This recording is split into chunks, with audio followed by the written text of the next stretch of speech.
செய்திகளுக்காக ஆனந்தி. விரிவான செய்திகளை காணும் முன் இன்றைய முக்கிய செய்திகள்.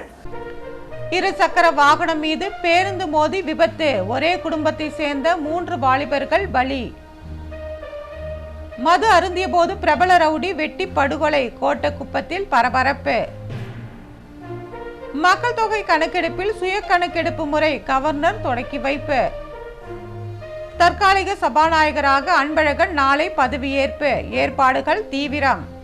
இருசக்கர வாகனம் மீது பேருந்து மோதிய விபத்தில் ஒரே குடும்பத்தை சேர்ந்த 3 வாலிபர்கள் சம்பவ இடத்திலேயே பலியான சம்பவம் சோகத்தை ஏற்படுத்தியுள்ளது. புதுவை மாநிலம் காலாப்பட்டு பகுதியை சேர்ந்தவர் சிலம்பரசன். 23 வயதான இவருக்கு உடல்நிலை சரியில்லாமல் போய் உள்ளதா. இதனால் இவரது சகோதரிகளின் கணவர்கள் கார்த்திக், ஸ்டாலின் ஆகிய இருவரும் புதுச்சேரி மாநிலத்தில் உள்ள அரசு மருத்துவமனைக்கு சிலம்பரசனை இருசக்கர வாகனத்தில் அழைத்து சென்றுள்ளனர். அதிகாலை 4 மணி அளவில் கிழக்கு கடற்கரை சாலை வழியாக அவர்கள் சென்றுள்ளனர். பெரிய முதலியார் சாவடி மதுவிலக்கு சோதனை சாவடி அருகே சென்றபோது சென்னையில் இருந்து திருத்துறைப்பூண்டிக்கு சென்ற அரசு விரைவு பேருந்து அதிவேகமாக வந்து கொண்டிருந்தது. அந்த பேருந்து அதன் முன்பு சென்ற இருசக்கர வாகனத்தின் மீது வேகமாக மோதியது.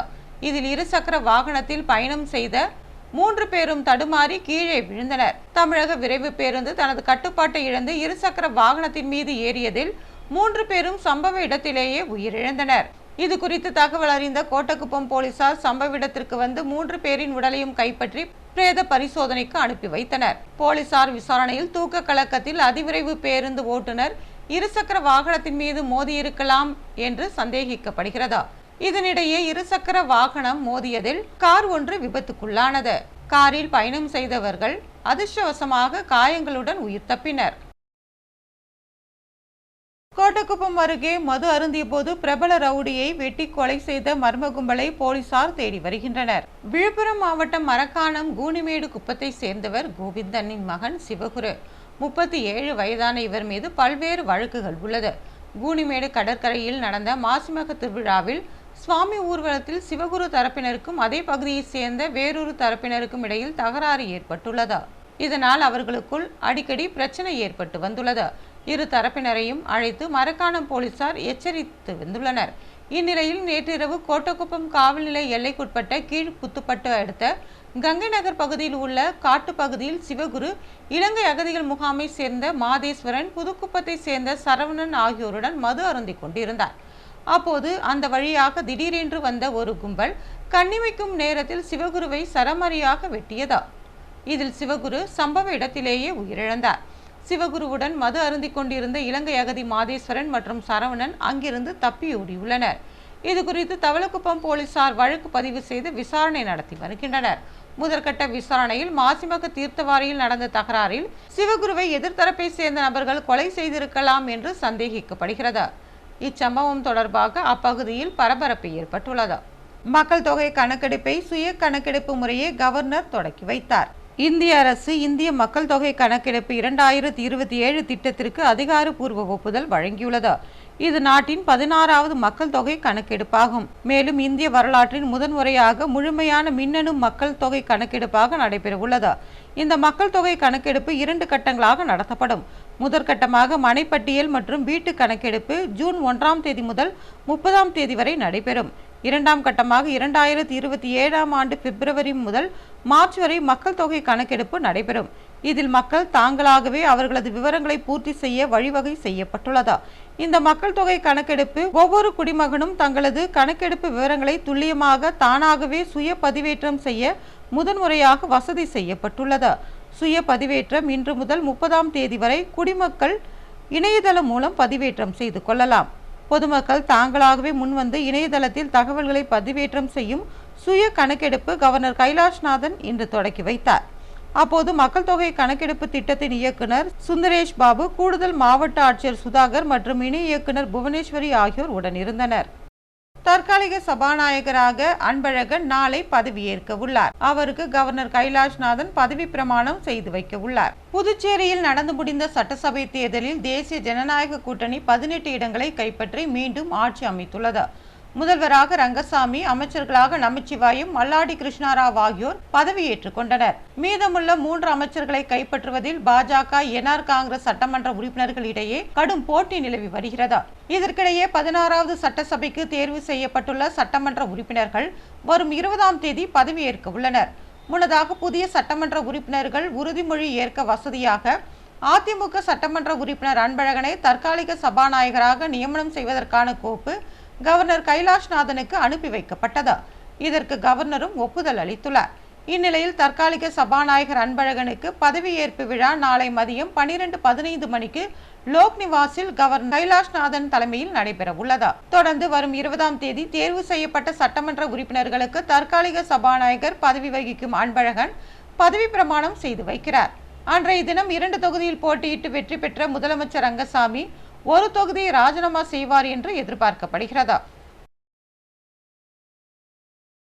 சாரம் சுப்பிரமணியர் கோவிலில் எல்விளக்கு ஏற்றி முதலமைச்சர் ரங்கசாமி சுவாமி தரிசனம் செய்தார். வைகாசி மாதம் பரணி நட்சத்திரத்தில் சனி பகவான் அவதரித்தார்.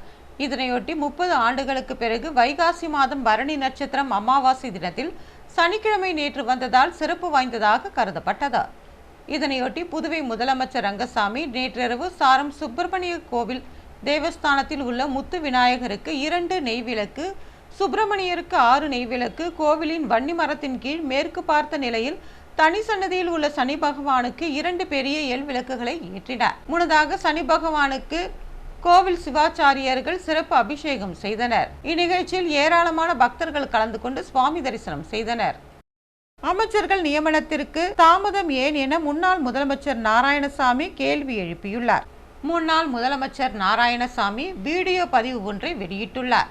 அதில் அவர் புதுச்சேரியில் சட்டமன்ற தேர்தல் முடிந்ததும் புதுச்சேரியில் முதலமைச்சர் மற்றும் 2 அமைச்சர்கள் மட்டுமே பதவியேற்றுள்ளனர். தற்காலிக சபாநாயகராக அன்பழகன் நியமிக்கப்பட்டுள்ளார். இன்னும் 3 அமைச்சர், சபாநாயகர், துணை சபாநாயகர் பதவி ஏற்க வேண்டும். இதில் இழுபறி நீடிப்பது ஏன் என்று கேள்வி எழுப்பினார். பொதுவெளியில் அமைச்சர் பதவிக்கு பேரம் பேசப்படுவதாக தகவல் வெளியாகி உள்ளதாகவும் ஒரு அமைச்சர் பதவிக்கு 100 கோடி பேரம் பேசப்படுவதாகவும் அவர் குறிப்பிட்டுள்ளார். அமைச்சரவை அமைக்கும் முன்பாகவே ஊழல் இருந்தால் இந்த ஆட்சி எப்படி இருக்கும் என்றும் கேள்வி எழுப்பினார். எனவே அமைச்சர் நியமனத்தில் தாமதமாவதற்கு காரணம் என்ன என்று முதலமைச்சர் ரங்கசாமி பகிரங்கமாக அறிக்கை வெளியிட வேண்டும் என்றும் அவர் கேட்டுக்கொண்டார். சட்டமன்ற உறுப்பினர் ஜோஸ் சார்லஸ் மார்டின் தலைமையில் விரைவில் சிறப்பான IPL போட்டி நடைபெற உள்ளதாக பாண்டிச்சேரி கிரிக்கெட் சங்கத்தினர் தெரிவித்துள்ளனர். பாண்டிச்சேரி கிரிக்கெட் சங்க நிர்வாகிகள் பாபு, ரீகன் ஜான்குமார், துரைசாமி, பிரபாகரன், கலைமணி சிவகுமார், காமராஜ், மைக்கேல், தாமோதரன், பிரபு என்கிற தணிகமணி ஆகியோர் செய்தியாளர்களை சந்தித்தனர். அப்போது சங்க நிர்வாகி பாபு கூறுகையில் 58 ஆண்டுகளாக செயல்பட்டு வரும் தங்களது சங்கத்திற்கு டெத் சான்றிதழ் வழங்க யாருக்கும் உரிமை இல்லை என்றார். அந்த வகையான வார்த்தைகளை பயன்படுத்தியவர்களுக்கு எதிராக சட்ட ரீதியான நடவடிக்கை எடுக்கப்படும் என்றும் கூறினார். விளையாட வந்த ஒரு வீராங்கனை தற்கொலை செய்து கொண்ட சம்பவத்திற்கு பதில் கூற முடியுமா என்றும் கேள்வி எழுப்பினார். அவர்களது நோக்கம் பாண்டிச்சேரி வீரர்கள் முன்னேறக்கூடாது என்பதுதான் வெளிமாநில வீரர்களை கொண்டு வந்து விளையாட வைப்பதே என்றார். அவர்களின் திட்டமாக உள்ளது என்று குறிப்பிட்ட அவர், இதற்கு முற்றுப்புள்ளி வைக்கவே சட்டமன்ற உறுப்பினர் ஜோஸ் சார்லஸ் மார்டின் வந்துள்ளதாகவும் PPL நடத்துவதற்கான அனைத்து அங்கீகாரமும் உரிமையும் அவர்களிடமே உள்ளது என்றார். தொடர்ந்து பேசிய அவர், விரைவில் ஜோஸ் சார்லஸ் மார்டின் தலைமையில் சிறப்பான IPL போட்டிகள் நடைபெற உள்ளதாகவும் புதுச்சேரியில் 5 ஆண்டுகள் வசித்தவர்களை விளையாட முடியும் என்ற விதிமுறை இருக்கும் போது அவர்கள் இந்தியாவின் பல பகுதிகளில் இருந்து வீரர்களை கொண்டு வந்து புதுச்சேரிக்காக விளையாட வைத்துள்ளதாகவும், ஆனால் ஜோஸ் சார்லஸ் மார்டினின் நோக்கம் புதுச்சேரி இளைஞர்களை இந்திய அளவிலான போட்டிகளில் விளையாட வைப்பதே என்று தெரிவித்தார்.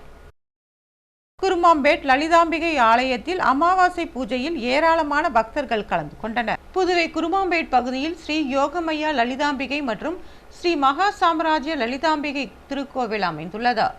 இக்கோவிலில் வைகாசி மாத அமாவாசையை முன்னிட்டு ஸ்ரீ மகா சாம்ராஜ்ய லலிதாம்பிகைக்கு பால், தயிர், சந்தனம், திருநீர், குங்குமம் உள்ளிட்ட பல்வேறு பொருட்களை கொண்டு அபிஷேகம் செய்யப்பட்டு மகா தீபாராதனை காட்டப்பட்டது. தொடர்ந்து அலங்கரிக்கப்பட்ட வாகனத்தில் லலிதாம்பிகை அம்மன் எழுந்தருளி உட்புறப்பாடு நடைபெற்றது.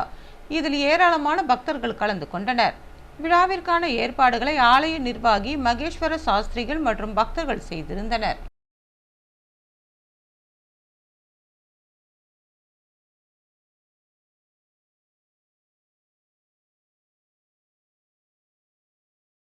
சுற்றுலா படகுகளில் பயணிகளை அதிக அளவில் ஏற்றினால் கடும் நடவடிக்கை எடுக்கப்படும் என்று சப் கலெக்டர் எச்சரிக்கை விடுத்துள்ளார். புதுவையில் உள்ள சுற்றுலா படகுகளில் பாதுகாப்பு தன்மை மற்றும் சுற்றுலா தலங்களின் மேம்பாடு குறித்து அதிகாரி குழுவினர் ஆய்வு நடத்தினர்.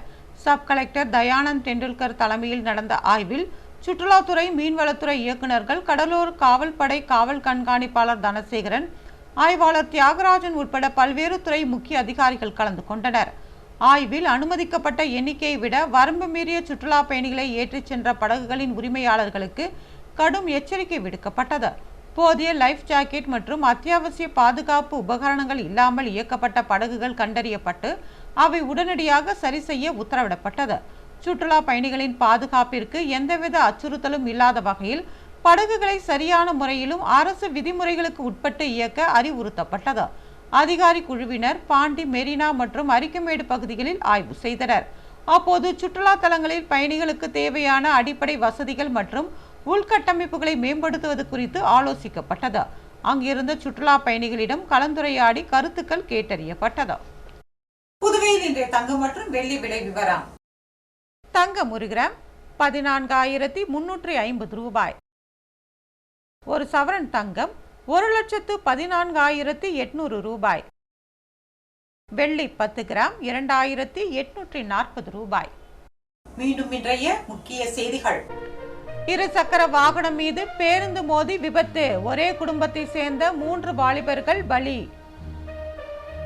மது அருந்திய போது பிரபல ரவுடி வெட்டி படுகொலை, கோட்டக்குப்பத்தில் பரபரப்பு. மக்கள் தொகை கணக்கெடுப்பில் சுய கணக்கெடுப்பு முறை, கவர்னர் தொடக்கி வைப்பு. தற்காலிக சபாநாயகராக அன்பழகன் நாளை பதவியேற்பு, ஏற்பாடுகள் தீவிரம். இத்துடன் செய்திகள் நிறைவு பெறுகிறது. வணக்கம்.